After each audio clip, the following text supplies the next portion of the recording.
अरिहंत सिद्ध सूर्योपाध्याय साधु सर्व अर्थ के प्रकाशी मांगलिक के उपकारी है। तिन्हीं को स्वरूप जाने रागते भई जो भक्ति को न माए स्तुति को उचारी है। धन्य धन्य तुम ही सो काज सब आज भय करी चोरी बारंबार वंदना हमारी है। मंगल कल्याणक सुख ऐसो हम चाहत हैं। ओ मेरी ऐसी दशा जैसी तुम धारी है। ओ मेरी ऐसी दशा जैसी तुम धारी है। बालबोध पाठमाला के आधार पर हम इस क्लास में चर्चा कर रहे हैं। अभी तक ऋणमोकार महामंत्र, चार मंगल, इन दोनों पाठों की चर्चा के उपरांत तीर्थंकर भगवान इस पाठ पर चर्चा कर रहे हैं, जिसमें हमने जाना कि जो वीतरागी और सर्वज्ञ हैं वह भगवान हैं, जिसका राग द्वेष बीत गया वह वीतरागी हैं, और जो लोकालोक की समस्त वस्तुओं को, भूत भविष्य वर्तमान तीनों कालों को एक साथ एक समय में जानते हैं वह सर्वज्ञ है। तीर्थंकर कौन है? जो धर्म तीर्थ मुक्ति के मार्ग का उपदेश देते हैं, संवत्सरण आदि विभूतियों से युक्त हैं, एवं जिन्हें तीर्थंकर नाम कर्म नाम की महान पुण्य प्रकृति का उदय होता है वह तीर्थंकर है। सभी तीर्थंकर भगवान तो हैं, लेकिन सभी भगवान तीर्थंकर नहीं होते। जिनने पूर्व में तीर्थंकर नाम कर्म नाम की प्रकृति बांधी थी वह जीव ही तीर्थंकर होते हैं। ये चर्चा हमारी कल हो चुकी थी। मैं 24 से अधिक तीर्थंकर कहाँ, कैसे, कितने होते हैं, ये चर्चा आपके साथ कर रहा था। उसके पहले वो चर्चा प्रारंभ करूं, आज ये पाठ हमको पूरा करना है।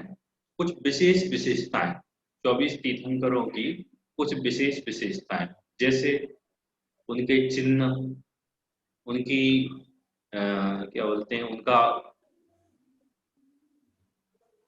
उनके और अन्य नाम, कहाँ निर्माण प्राप्त किया, कहाँ पर उनका जन्म हुआ, उनके कलर, उनके शरीर का जो वर्ण है वह किन पर उपसर्ग हुए, किन पर नहीं हुए, ये कुछ विशेष बातें अभी अपन जानेंगे।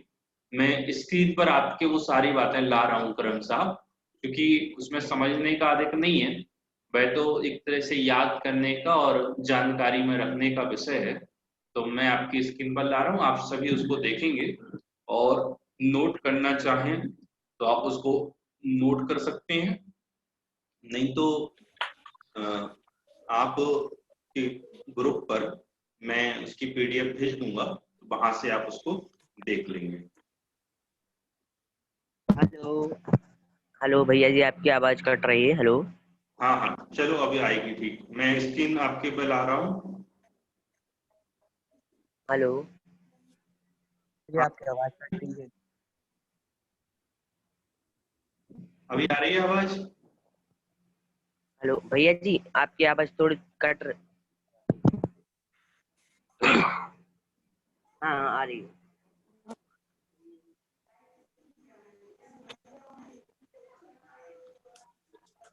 देखो, 24 तीर्थंकरों की विशेष बातें, ये टॉपिक है और ये संकलित किया हुआ है। तो अपन देखते हैं सबसे पहले तीर्थंकरों का रंग, तीर्थंकरों के शरीर का रंग। पहले एक बात बहुत अच्छे से समझ लो, तीर्थंकर कौन से परमिष्ठी हैं? ये सिद्ध परमिष्ठी नहीं है। और तीर्थंकर क्या है? एक कर्म प्रकृति के उदय में होते हैं। बच्चों, बहुत अच्छे से सूक्ष्मता से इस बात को समझना। तीर्थंकर एक पुण्य कर्म प्रकृति है, नाम कर्म की, और इस जीव को पूर्व भव में इस प्रकृति का बंध हुआ था। पूर्व भव में क्या हुआ था? तीर्थंकर प्रकृति का बंध हुआ था, उसका उदय आता है। और जब यह जीव सिद्ध बनता है तो सर्व कर्मों का अभाव होता है।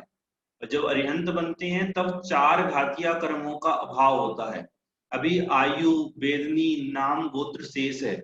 नाम कर्म के उदय में तीर्थंकर प्रकृति नाम कर्म की एक प्रकृति है। क्या नाम है उसका? तीर्थंकर नाम कर्म। और उसके उदय में तीर्थंकर बनते हैं। तो तीर्थंकरों के अभी अर्हंत अवस्था में शरीर है। क्या है उनके? शरीर है। आप भगवान महावीर की प्रतिमा देखी सबने? आदिनाथ भगवान की भी देखी है, 24 तीर्थंकरों की प्रतिमाएं अपन देखते हैं, तो कैसी होती है? बस शरीर सहित। तो हम अर्हंत अवस्था की प्रतिमा की पूजन करते हैं। सिद्ध अवस्था की प्रतिमाएं चूंकि नहीं बनती, तो उनके लिए दर्शाने के लिए क्या करते हैं, कहीं कहीं किसी किसी गांव में आपने देखा होगा, एक स्लेट सी होती है, उसमें सिद्ध भगवान का आकार खाली, मतलब काट के खाली स्थान सा बना देते हैं। क्यों? क्योंकि सिद्धों का शरीर नहीं होता। सिद्धों का क्या नहीं होता? शरीर। तो अरिहंतों का शरीर होता है। तो 24 तीर्थंकर जिनके शरीर सहित थे, उन शरीर का कलर बतला रहे हैं। क्योंकि शरीर और आत्मा भिन्न भिन्न है, फिर भी उनकी कुछ विशेषताएं यहाँ ज्ञान के उद्देश्य से, जानकारी के उद्देश्य से बतला रहे हैं। सबसे पहले देखो तीर्थंकरों का रंग। तो छठवें पद्म प्रभु जी व 12वें पाशुपूज जी का लाल रंग। कौन से रंग का था उनका शरीर? ये हट गई, एक सेकंड।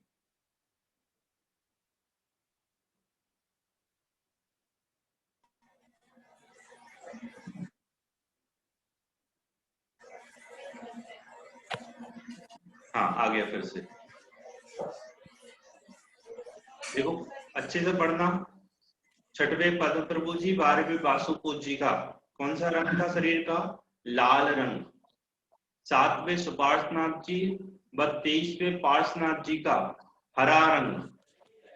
8वें 9वें पुष्पदंत जी का सफेद रंग।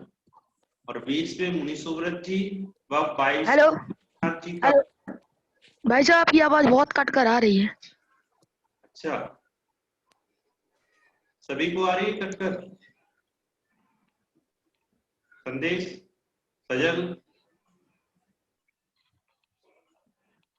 सजल, अमन तुम्हें भी कट के आ रही है? हाँ सभी को कट के आ रही है। क्या कर? हाँ सर, हाँ भैया जी, कट कर आ रही है। आ रही है, कट कर आ रही है। हाँ भैया जी, कट के आ रही है इधर भी आवाज। एक मिनट रुको बेटा। हाँ, कट के आ रही। बहुत ज्यादा कट के आ रही है भैया जी आवाज। अब नहीं आ रही, पहले आ रही थी। बीच बीच में आने लगी, बीच में आ जाती है एकदम से।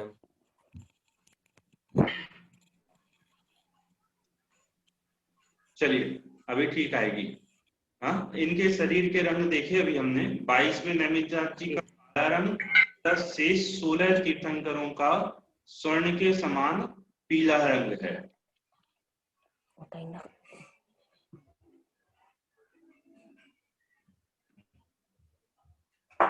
अब एक बात आप समझना, जब तीर्थंकर का जन्म होता है बच्चों, जब तीर्थंकर का क्या होता है?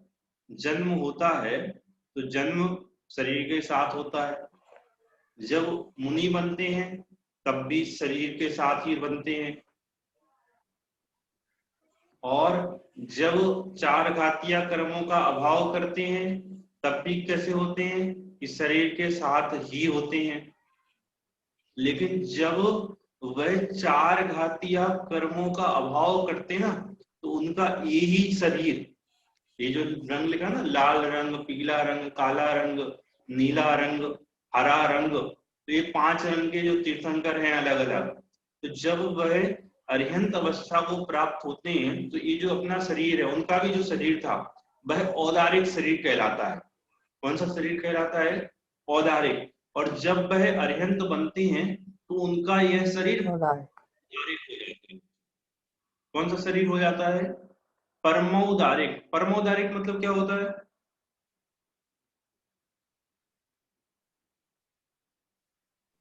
परमोदारिक मतलब क्या होता है?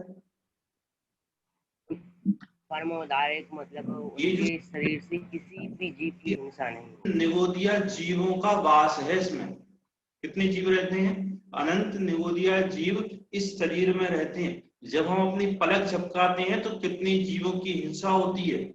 हमारे बालों में, हमारे पूरे शरीर में, रक्त में, मवाद में, अंदर तो भरे पड़े हैं, यहाँ ऊपर पूरे में अनंत निगोदिया जीव रहते हैं। जब वह अरिहंत अवस्था को प्राप्त करते हैं तो ऐसा दिव्य प्रताप होता है कि उनका पूरा शरीर उन जीवों रहित हो जाता है। वह औदारिक शरीर क्या बन जाता कहलाता है? परमौदारिक। क्या कहलाता है? परमौदारिक। कब? जब अरिहंत अवस्था को प्राप्त करते हैं तो वह कौन सा कहलाता है? परमौदारिक, मतलब सर्व जीवों से रहित हो जाता है। भाई चलते भी है तो उनके शरीर से किसी की हिंसा नहीं होती। उनके शरीर में किसी भी प्रकार के जीव का निवास नहीं होता। तो कैसे रहित होते हैं? आपने कभी सोचा? मैं एक बहुत बड़ी बात आपको बतला रहा हूं, इसके माध्यम से सुनना। जितने भी जीव उनके शरीर में रहते ना, बच्चों को सारे के सारे निकलते नहीं है, वो वहां मर जाते हैं। साहित्य क्या कह रहा हूं, वो वहां पर मर जाते हैं जिस समय परमोदारिक होता है। ऐसे अनंतानंत जीवों का घात होता है जब औदारिक से परमोदारिक शरीर होता है, तो भी उन अरिहंत परमात्मा को एक जीव को मारने की हिंसा का पाप भी नहीं लगता। हर्ष समझ में आ रहा है? ऐसा क्यों भैया जी? तो मारा तो पाप तो लगेगा ना। हाँ, अब इस यही तो मुझे सुनना था कि तुम में से कोई कहे तो इतने जीव मर गए और आप कहते हो बिल्कुल पाप नहीं लगता। अरे भाई, उनके मारने का परिणाम नहीं है, उनके मारने का परिणाम नहीं है। वह मारते नहीं है, वह मारना चाहते नहीं है। सुनना सभी लोग ध्यान से। वो तो ऐसी व्यवस्था ही है कि जब घातीय कर्मों का अभाव होता है, जब अरिहंत अवस्था को प्राप्त करते हैं तो उनका औदारिक शरीर परमौदारिक हो जाता है और जो निगोदिया जीव है वह इस शरीर से मर जाते हैं, खत्म हो जाते हैं, वहां रहते नहीं। तो भी उनको एक जीव की हिंसा का पाप नहीं लगता। क्यों नहीं लगता? ये बहुत अच्छे सुनना। क्योंकि जीव के मरने और ना मरने से हिंसा अहिंसा का कोई संबंध नहीं है। मैं आपके लेवल से बहुत बड़ी बात बता रहा हूं, सुनना अच्छे से, मन लगा के, समझ में सबको आएगी। किसी भी जीव को मारने या ना मारने से हिंसा अहिंसा का कोई संबंध नहीं है। अभी कुछ बोल रहा है क्या?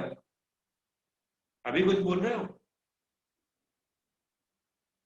मैं एक पद सुना रहा हूं आपको, सुनना। जीव मरे या ना मरे, हिंसा अयत्नाचार से कोई मार कैसे सकेगा, जब आयु हर सकता नहीं। दो पद्यों की दो पंक्तियां सुनाई मैंने। कौन कौन सी? जीव मरे या ना मरे, हिंसा अयत्नाचार से। जीव के मरने और नहीं मरने से हिंसा अहिंसा का संबंध नहीं है। जीव मरता है तो हिंसा नहीं है, और जीव को बचाते हो तो अहिंसा रक्षा नहीं है। एक बात। दूसरी बात क्या है? तो हिंसा अहिंसा क्या है? यत्नाचार पूर्वक प्रवृत्ति है तो अहिंसा है, और अयत्नाचार पूर्वक प्रवृत्ति है तो हिंसा है। ये मैं नहीं कह रहा, आचार्य कुंद देव ने समय सार जी में कहा है। कहाँ कहा है? समय सार जी, आचार्य कुंद देव की रचना, उन्होंने वहां कहा है कि तुम्हारे मारने से जीव नहीं मरते और तुम्हारे बचाने से जीव नहीं बचते। सर्व जीव अपने आयु कर्म से जीते हैं और आयु कर्म के अभाव होने पर मरण को प्राप्त होते हैं। किससे जीते हैं सारे जीव? आयु कर्म। जितनी आयु बांध के आया है उतनी आयु को भोगता है, और यदि आयु पूर्ण ना हो तो किसी के द्वारा मरता नहीं है, मरण को प्राप्त नहीं हो सकता। उदाहरण दिखाऊं, कोई कोई जीव फांस के इन्फेक्शन में मर जाता है। फांस के इन्फेक्शन में कोई आलपिन टच हो जाए तो उस आलपिन के इन्फेक्शन में मर जाता है, और किसी का पूरा शरीर कट जाए, धड़ से अलग हो जाए तो सिल जाता है और जी जाता है। ऐसे अनेक उदाहरण मिलते हैं अखबारों में, न्यूज़पेपर में, आपके गूगल पर, यूट्यूब पर ऐसी अनेक वीडियो आपको देखने को मिल जाएंगी कि शरीर इतना कट गया और तो भी जी गया।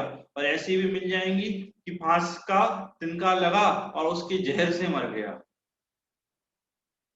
यदि किसी बाह्य वस्तु से किसी जीव का मरण होता हो तो मुझे एक बात बताओ, शरीर के कटने से मरना चाहिए था या फांस के तिनके से मरना चाहिए था? मरा तो फांस के तिनके से और उससे बच गया। क्यों बच गया और क्यों मर गया? क्योंकि जो फांस के तिनके से मरा वो फांस मांस के तिनके से नहीं मरा, उसकी आयु आ गई थी मरने की तो मर गया। और जो वो कटने के बाद भी बच गया, वो क्यों बच गया? क्योंकि उसके अभी आयु का अभाव नहीं हुआ था, इसलिए बच गया। यदि किसी के मारने से कोई मरे और किसी के बचाने से कोई बचे तो आयु कर्म का क्या होगा? जो हमने पूर्व में कर्म बांधे थे उनके उदय को भोगने की व्यवस्था का क्या होगा? समझ में आ रहा है मैं कहना क्या चाह रहा हूं?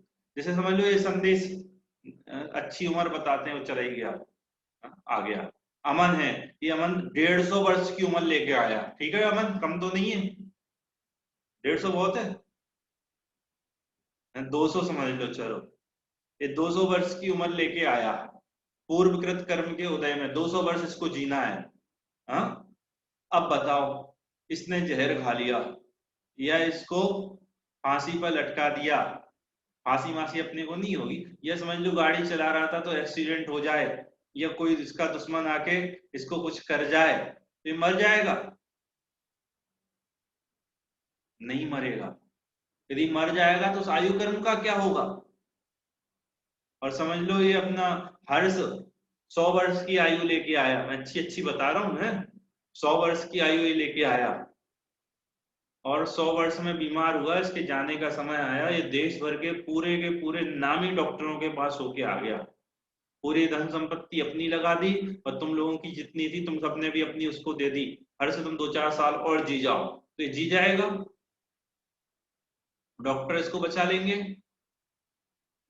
आयु ही नहीं है तो बचा नहीं सकते। तो आयु कर्म से जीता है और आयु कर्म से ही मरता है, किसी के मारने से नहीं मरता और किसी के बचाने से नहीं बचता।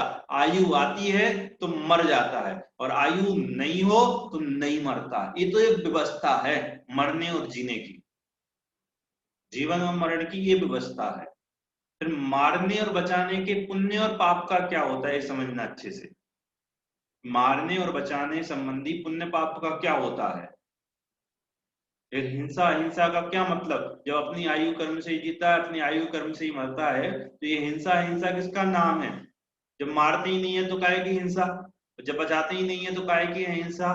तो कहा ना, मारने का परिणाम वह हिंसा है और बचाने का परिणाम वह अहिंसा है। निर्ग्रंथ दिगंबर मुनिराज देख देख कर चलते हैं, यदि उनके पैर के नीचे कोई जीव आ जाए और मर जाए तो भी उनको हिंसा का पाप नहीं लगता। क्यों? क्योंकि अहिंसा महाव्रत के धारी हैं, उनको किसी भी जीव के मारने का परिणाम नहीं है, इसलिए तो देख देख के चलते हैं।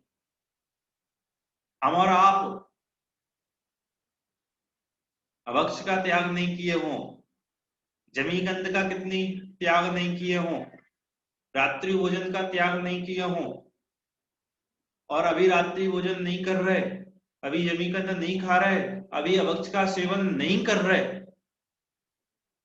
तब भी इस समय भी हमारे रात्रि भोजन का पाप लग रहा है, अभक्ष के सेवन का पाप लग रहा है, जमीकंद में मरने वाले जीवों की हिंसा का पाप लग रहा है। हम मार नहीं रहे उस समय भी। तो आप में से ईमानदारी से बताना, हाँ, जमीकंद का सेवन कौन कौन करता है?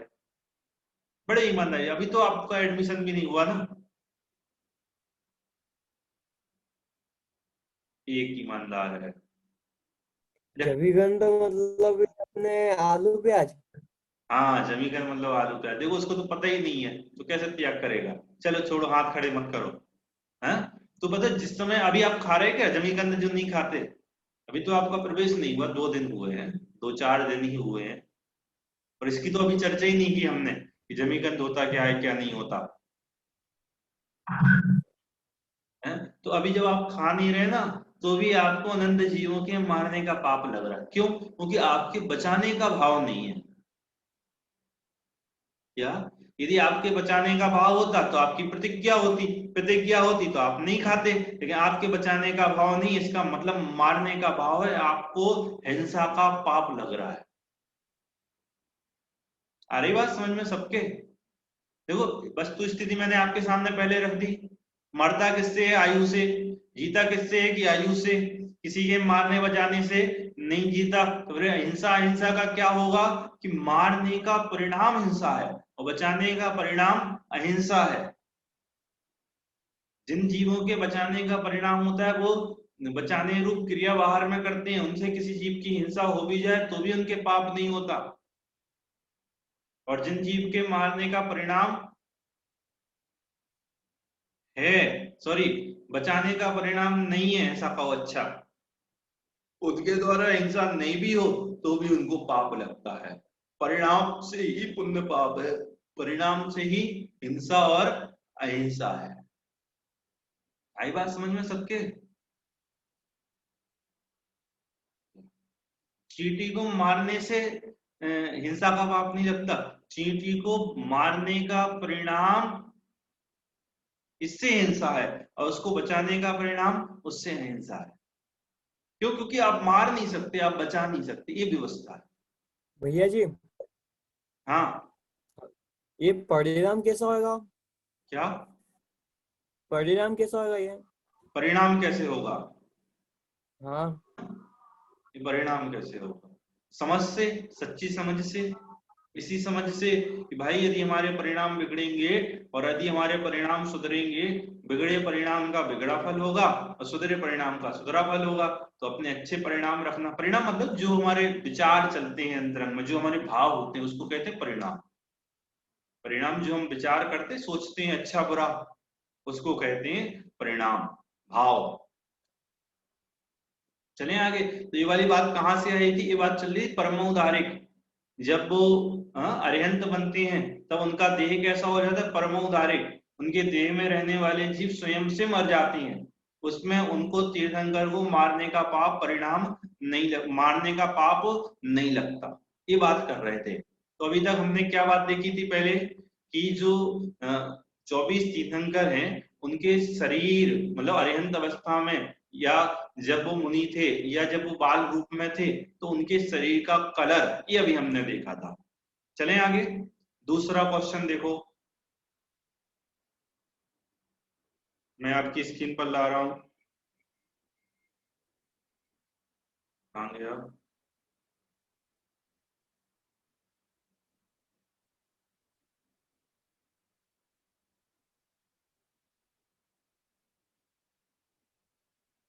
हाँ, तीर्थंकरों का निर्वाण क्षेत्र।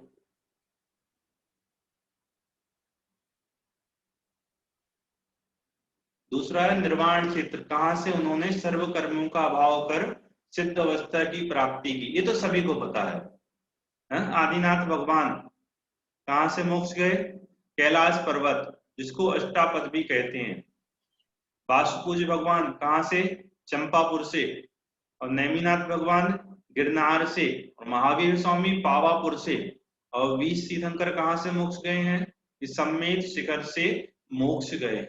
आपको एक बात पता बच्चों, एक नियम है। क्या नियम है? इस भरत क्षेत्र में जितने भी तीर्थंकर जन्म लेंगे, जितने भी काल आएंगे, फिर से जब चौथा काल आएगा, पहले भी जो चौथा काल आएगा उसका एक नियम था। क्या नियम था? तीर्थंकरों का जन्म अयोध्या में होता है। अयोध्या में होता और सभी तीर्थंकरों का मोक्ष कहां से होता है? शिखर जी से। सम्मेत शिखर। लेकिन 4 तीर्थंकर, एक कैलाश पर्वत, एक चंपापुर, एक पावापुर और एक गिरनार, यहां से मोक्ष गए, 24 नहीं गए। क्यों हुआ ऐसा? क्योंकि असंख्यात कालों में एक काल ऐसा आता है जिसमें काल का दोष होता है। क्या होता है? काल दोष होता है। तो अभी जो हमारा काल चल रहा है ये हुंडाप सर्पणी काल है। कौन सा दोष है? हुंडाप सर्पणी। ये दोष है काल का। इस दोष के कारण 24 तीर्थंकर कहां से मोक्ष नहीं गए? सम्मेत शिखर से। इसी दोष के कारण, किस दोष से? काल दोष से। बहुत सारे उदाहरण आपको बता रहा हूं, सुनना जल्दी जल्दी। एक तो क्या, सभी शिखर जी से मोक्ष नहीं गए। दूसरा क्या, सभी का जन्म अयोध्या से नहीं हुआ। तीसरा, चक्रवर्ती के मान का कभी खंडन नहीं होता। तो चक्रवर्ती के मान का खंडन हुआ। किस चक्रवर्ती के? भरत चक्रवर्ती के मान का खंडन हुआ ना बाहुबली के सामने। तीर्थंकरों के पुत्रियां नहीं होती तो आदिनाथ राजा ऋषभदेव के यहाँ 2 पुत्रियों का जन्म हुआ था। ये सभी कुछ किसके कारण हुआ? काल दोष के कारण। ये हुंडा सर्पणी काल का दोष था कि जो घटनाएं नहीं घटनी चाहिए वह घटनाएं घटी। तो तीर्थंकरों के निर्माण क्षेत्र हमने अभी देखे, ये सब याद करना है आपको। अब देखिए तीर्थंकरों के अधिक नाम, एक से अधिक नाम वाले तीर्थंकर कौन कौन से हैं? 3 तीर्थंकर एक से अधिक नाम वाले हैं। पहले आदिनाथ जी का दूसरा नाम ऋषभदेव, 9वें पुष्पदंत जी का दूसरा नाम सुविधिनाथ, और भगवान महावीर के 5 नाम कौन कौन से? वर्धमान, वीर, अतिवीर, सन्मति और महावीर। इनके 5 नाम की कहानियां अलग अलग हैं। वीर नाम क्यों पड़ा? सन्मति नाम क्यों पड़ा? महावीर नाम क्यों पड़ा? अतिवीर नाम क्यों पड़ा? और वर्धमान नाम क्यों पड़ा? किस किस को पता है इसकी कहानी है? जरा हैंड प्रेस करो अपने की हमें पता है। एक अमन को। और कल की जो हमारी क्लास होगी ना, उस क्लास में मैं आपसे कहानियां पूछूंगा 5 तीर्थंकरों की, सब तैयार करके आना। आज इसलिए मैं नहीं सुना रहा। 5 नाम की अलग अलग कहानियां हैं कि उनको ये नाम दिया गया। चले आगे। अगला है पंचवालयती तीर्थंकर। बालयती मतलब होता है बाल ब्रह्मचारी, जिन्होंने विवाह नहीं किया। बच्चों बालयती मतलब क्या होता है? बालयती मतलब ब्रह्मचारी, बाल ब्रह्मचारी, जिन्होंने विवाह नहीं किया। ऐसे 5 तीर्थंकर थे, इसलिए इनको कहते हैं पंचवालयती। आपने कहीं कहीं पंचवालयती तीर्थंकरों के मंदिर देखे होंगे। अभी आप ज्ञानोदय आओगे, यहाँ भी पंचवालयती तीर्थंकर का मंदिर है। इसका मतलब बाल ब्रह्मचारी तीर्थंकरों का यहाँ पर प्रतिमा की स्थापना है। ऐसे 5 तीर्थंकर है। कौन कौन से? वासुपूज 12वें, 19वें मल्लीनाथ, 22वें नेमिनाथ, 23वें पार्श्वनाथ और 24वें महावीर स्वामी। इन तीर्थंकरों ने अपने राज्य अवस्था में क्या नहीं किया? विवाह नहीं किया। ये बचपन से ही ब्रह्मचारी रहे। सब चीजें याद रखना। अब देखिए उपसर्ग विजयी तीर्थंकर। उपसर्ग विजयी मतलब जिन तीर्थंकरों पर उपसर्ग हुआ, क्योंकि वह तो अपने में रहे, बाहर में उपसर्ग हुआ। एक का उपसर्ग तो सब जानते हैं, सर्व प्रसिद्ध है। कौन? पार्श्वनाथ। किसने किया था पार्श्वनाथ पर उपसर्ग? कमठ। कमठ। कमठ नाम था उसका जब उपसर्ग कर रहा था, तब वो कमठ था। उस समय वह संबर देव था। क्या था वो? संबर देव। तो उसका कमठ नाम क्यों प्रसिद्ध है कि कमठ ने उपसर्ग किया? कमठ के जीव ने उपसर्ग किया। तो संबर नाम का देव बना। पूर्व में क्या था कि कमठ था, तो कमठ के जीव ने पूर्व भव के बैर के कारण, देखो पार्श्वनाथ स्वामी को कोई बैर नहीं था। पार्श्वनाथ स्वामी को कमठ के जीव के प्रति कोई बैर नहीं था, कमठ ही बैर माने था। और उसने पार्श्वनाथ को मुनि अवस्था में देखा और उनके ऊपर उपसर्ग किया। और उस उपसर्ग का निवारण किसने किया था? 2 देव और देवियों ने, धरणेन्द्र और पद्मावती, जो पूर्व भव में क्या थे? नाग और नागिन थे। क्या थे पूर्व भव में? नाग नागिन। जब कमठ का जीव क्या कर रहा था? पंचाग्नि तप रहा था। उस पंचाग्नि तप में लकड़ी के अंदर ये जोड़ा था और इन्होंने उसकी रक्षा की और रमोकार मंत्र का पाठ सुनाया। क्या सुनाया उन्हें? रमोकार मंत्र का पाठ सुनाया। तो वो जाके क्या बने? धरणेन्द्र और पद्मावती बने। और जिस समय इन पर उपसर्ग हो रहा था उस समय उन्होंने उनकी रक्षा की, उनके उपसर्ग का निवारण किया। तो ये जो धरणेन्द्र पद्मावती है ना, ये क्या है? जो जैन मुनि भगवंत हैं, जैन भगवंत हैं, अरिहंत पंच परमेष्टि परमात्मा है, उनके भक्त हैं। ये भगवान नहीं है। कौन नहीं है भगवान? धरणेन्द्र और पद्मावती और क्षेत्रपाल आदि ये भगवान नहीं है। उनकी पूजन नहीं की थी, करनी चाहिए। उनको अष्टद्रव्य से नहीं पूजना चाहिए। वो तो जैसे आप मनुष्य गति में पंच परमेष्टि भगवंतों के भक्त हैं, ऐसे ही वह देव गति में जाके पंच परमेष्टि भगवंतों के भक्त हैं। वह भगवान नहीं, क्योंकि हमारे भगवान कैसे होते हैं? वीतरागी और सर्वज्ञ। और वह कैसे हैं कि रागी और द्वेषी। हमारे भगवान कैसे होते हैं कि कर्म शत्रुओं को नाश करने वाले। अभी उनके कर्म शेष है, वहां देवगति की आयु पूर्ण करके यहाँ मनुष्य बनेंगे। हम भी देव बने ना कितनी बार, और कितनी बार हम देव बनेंगे, बन चुके हैं, बनते रहेंगे, ऐसे अनंत जीव अनंत बार देव बन गए। तो देवगति के देव भगवान नहीं है, पीतरागी परमात्मा नहीं है, पूजने योग्य नहीं है।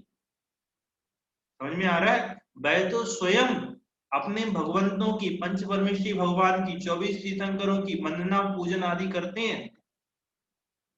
क्या करते हैं? उन जिन भगवान को हम पूजते हैं,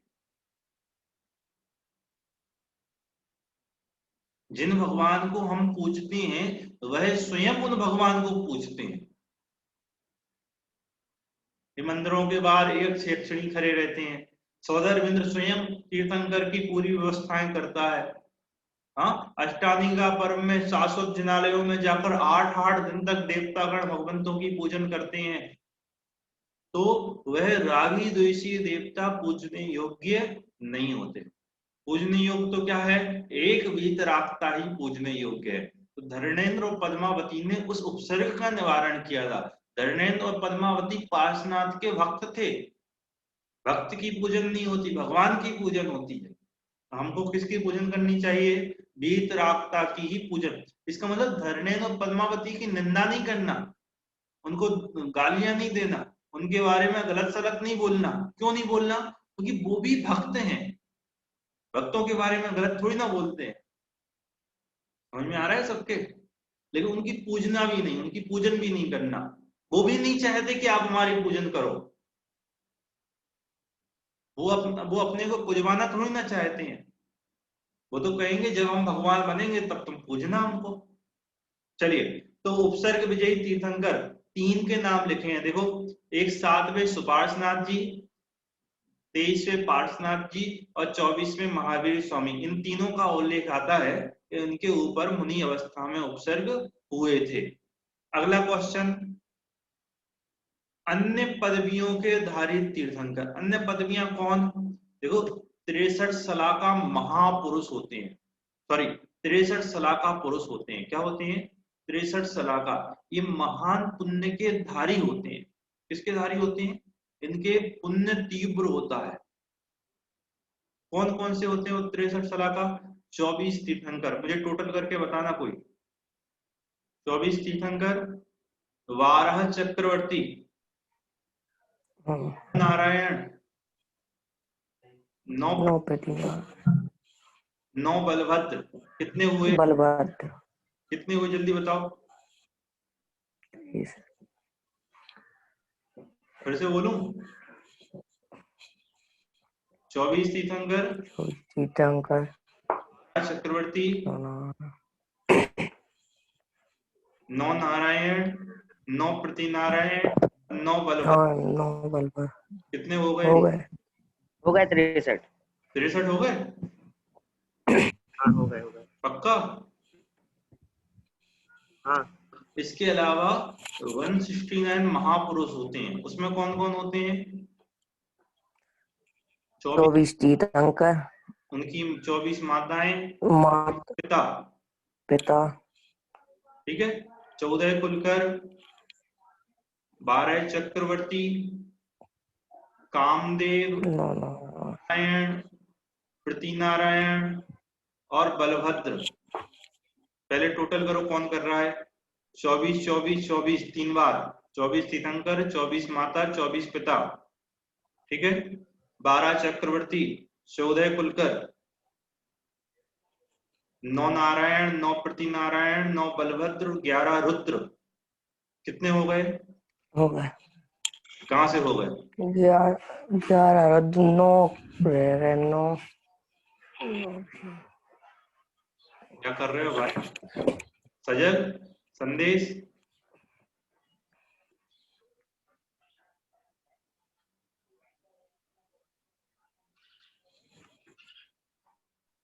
जल्दी करो, पहले अपनी कॉपी पर लिखो, नोट करो। हाँ, ठीक है। अपनी कॉपी पर सब लोग नोट करें। लिखिए, 24 तीर्थंकर,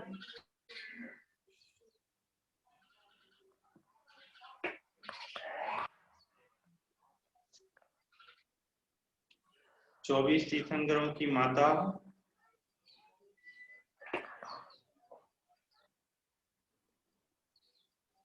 24 तीर्थंकरों के पिता,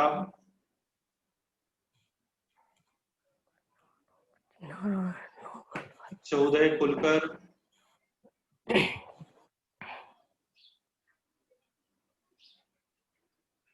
11 रुद्र,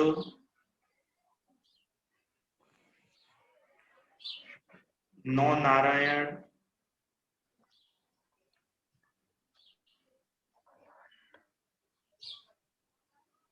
9 प्रतिनारायण,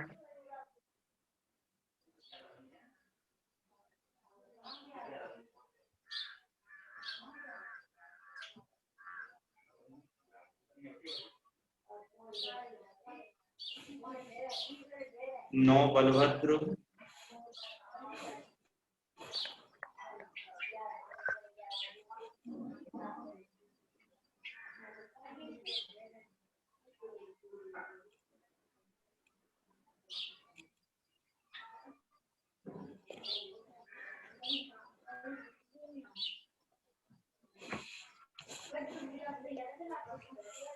124 हुए। 24 हो गए, क्या रह गए हैं? 124 हाँ, चक्रवर्ती। 24 काम। 12 हेलो, हाँ 12 चक्रवर्ती। 12 चक्रवर्ती रहेगा शायद। 124 हुआ अभी।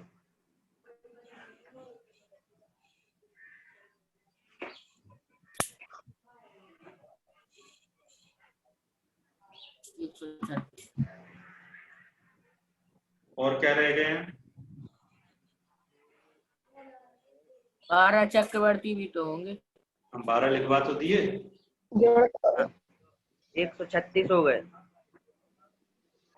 और 136 हो गए। 136। कुछ और भी छूट रहा है। बलवंत। चलो इसको मैं देख के कल बताता हूँ। पता है कोलकर। 14।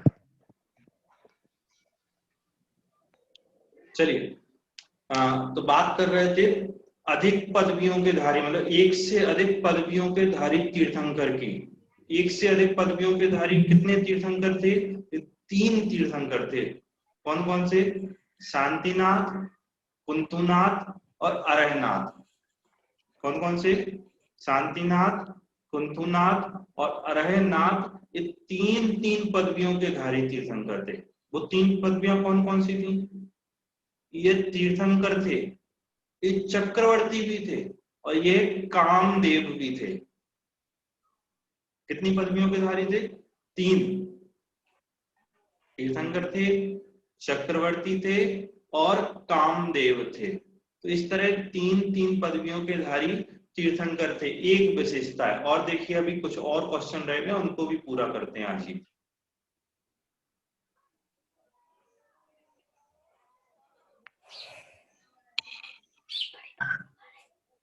एक मिनट रुको तो। चलिए अब देखिए तीर्थंकर वंश, ये अलग अलग वंशों में अलग अलग तीर्थंकरों की उत्पत्ति हुई है, उसकी अपेक्षा है। 7वां क्वेश्चन, नाथ वंश के महावीर, इसमें महावीर भगवान की उत्पत्ति हुई है। ये जानकारी के लिए सभी लोग उसको याद कर लेना।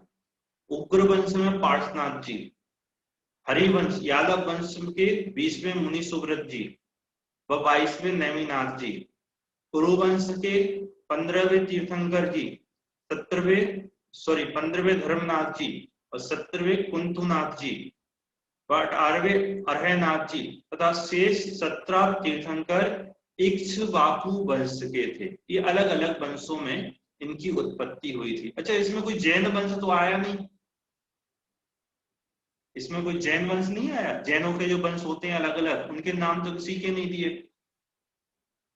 क्यों नहीं दिए? बच्चों ये बहुत अच्छे से एक बात समझना, जैन धर्म है। जैन क्या है? धर्म। जैन कोई जाति नहीं है। जो जीव, जो व्यक्ति जैनों के सिद्धांतों को अपनाता है वह सभी जैन है। क्या? जो जैन सिद्धांतों को अपनाते हैं, जैनों के बतलाए मार्ग पर चलते हैं, वह सभी जैन है। समस्त तीर्थंकर जैन है, समस्त सिद्ध भगवान जैन है, मुनिराज जैन है, सम्यक दृष्टि जैन है, श्रावक जैन है, और जो उसके अनुकूल प्रवर्तन करते हैं, मतलब जैनों के अनुकूल आचरण को धारण करते हैं, स्वरूप की साधना करते हैं, वह सभी जीव जैन है। जो जैन धर्म का पालन करते हैं वह सभी जैन है। आई समझ में? अपन सब तो नाम वाले जैन है, अमन जैन, अभी जैन है, और अभी क्या नाम, सजल जैन, हर्ष जैन, संदेश जैन, सब नाम वाले जैन हो आप और हम। वास्तविक जैन तो कौन है कि जो जिनेंद्र का भक्त हो, जिनेंद्र का आज्ञा मानता हो। क्या है जिनेंद्र की आज्ञा? कि अपने स्वरूप को ध्याओ। तो जो अपने को जानता है वो जैन है। चलिए आगे, तीर्थंकरों के जन्म स्थान, इसकी चर्चा मैंने आपसे पहले ही की थी। नियम तो क्या है कि अयोध्या में जन्म होता है, लेकिन इनका अलग अलग नगरियों में जन्म हुआ काल दोष से। तो 5 तीर्थंकरों का जन्म अयोध्या में हुआ, 3 तीर्थंकरों का जन्म हस्तिनापुर में, 2 तीर्थंकरों का जन्म काशी वाराणसी में, 2 तीर्थंकरों का जन्म मिथिला, तथा शेष 12 तीर्थंकरों का जन्म 12 अलग अलग नगरियों में हुआ था। सभी लगभग अलग अलग ही उत्पन्न हुए हैं। अब देखिए अन्य कुछ विशेषताएं, जिसमें से बहुत सी तो आप जानते होंगे। आदिनाथ जी का प्रथम आहार, ऋषभदेव का प्रथम आहार किससे हुआ था? इक्षु रस, गन्ने के रस से हुआ था। क्या मनाते हैं उस दिन को हम सभी? अक्षय तृतीया के रूप में। 6 महीने तक तो उनको विकल्प ही नहीं आया, और 6 महीने तक आहार की विधि नहीं मिली। 1 वर्ष बाद, लगभग 1 वर्ष बाद आहार मिला था। उस दिन को किसके नाम से मनाते हैं? अक्षय तृतीया के नाम से। तथा शेष सभी 23 तीर्थंकरों का प्रथम आहार क्षीर, दूध से हुआ था। दूसरा, किस अवस्था में मोक्ष? देखो 2 अवस्थाओं में मोक्ष होता है, एक तो पद्मासन और एक खड्गासन। तो देखिए आदिनाथ जी पद्मासन से मोक्ष गए, तथा शेष सभी 23 तीर्थंकर खड्गासन से मोक्ष गए। वहां जब ये सिद्ध शिला में पहुंचेंगे ना, तो सिद्ध शिला में भी ऐसे, यदि खड्गासन से मोक्ष गए हैं तो ऐसे ही खड़े रहेंगे अनंत काल तक। अब पद्मासन से मोक्ष गए हैं तो ऐसे ही अनंत काल तक बैठे रहेंगे, उससे उनको कोई आपदा विपदा नहीं है। स्वरूप का आनंद भोगते जीवन भर, जीवन भर मतलब अनंत काल तक। कैसे रहते हैं आपको पता है? एक सिद्ध में अनंत सिद्ध रहते हैं बच्चों। एक में बसते आप अनेक, एक सिद्ध भगवान में अनंत सिद्ध भगवान बसते हैं। कैसे? समझ लो शिखर जी का एक पर्वत है, इस पर्वत से एक तीर्थंकर मोक्ष गए, उसी जगह पर आकर कोई दूसरे मुनिराज बैठ गए, वो भी मोक्ष गए, उसी जगह तीसरे आ गए, उसी जगह अनंत आ गए, वो सभी वहां से मोक्ष गए। और जब यह जीव घातिया कर्मों का अभाव कर सिद्ध अवस्था को प्राप्त करता है तो इसका गमन कैसा होता है? ऊर्ध्व गमन होता है। ऊर्ध्व गमन मतलब बिल्कुल सीधे चले जाते हैं। कहां चले जाते हैं? लोक के अग्रभाग में, सिद्ध शिला में।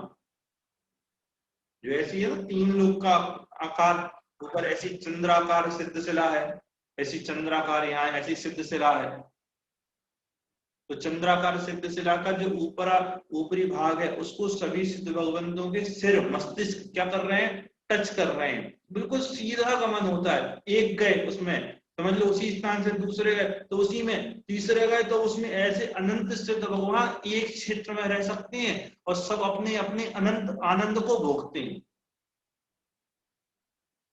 चलिए, तो पद्मासन से गए तो ऐसे खड़े होंगे और उनका सिर ऊपर टच कर रहा होगा। सिर सबके समान है, कोई लंबे हैं कोई छोटे हैं, तो सबकी हाइट अलग अलग हो सकती है, लेकिन सबके सिर एक जैसे ऊपर टच कर रहे होंगे।